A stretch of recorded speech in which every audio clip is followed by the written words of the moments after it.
You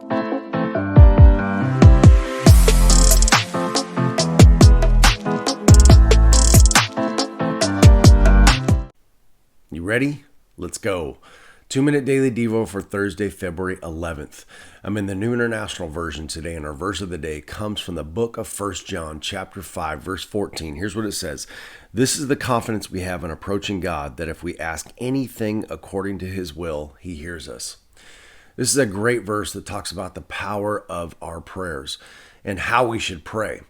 You know, a lot of times people think that, oh man, when I pray, is God even listening? Is God even hearing me? Is God going to answer? Well, this verse actually tells us how we can make sure that God is going to hear our prayers. And God always hears our prayers, but look what verse 15 says this, and if we know that he hears us, whatever we ask, we know that we have what we asked of him. So not only can we know that God hears our prayers, but we can know that God's going to answer our prayers. And here is the key. And the key is found in verse 14, our verse of the day. It says this, if we ask anything according to his will. Now, the next question is, well, how do we know what God's will is? I want to make sure that God hears my prayers. I want to make sure that God answers my prayers. So how do we know God's will? Well, you're doing it right now. When you get into God's word, when you read God's word, when you spend time knowing what God's word says and what God has to say about everything, you get to know God's will.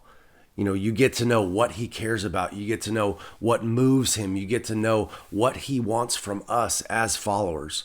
This is how you know God's will, by spending time in God's word, because it's exactly who he is. It's his character. God's word, the Bible, is everything that makes God who he is. And this is how you can know his will and how you can know that he hears your prayers and he's going to answer your prayers.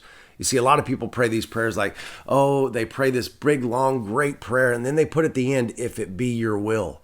Well, you don't have to do that. We can know what God's will is by getting into God's word. It's God's will that we're healthy. It's God's will that we're blessed. It's God's will that we have peace. That's how you know God's will, and you can have your prayers heard and answered by being in God's word. So think about that today. By getting into God's word, you're finding out his will, and you can get answers to your prayers. All right, that's it, guys. I'll talk to you tomorrow.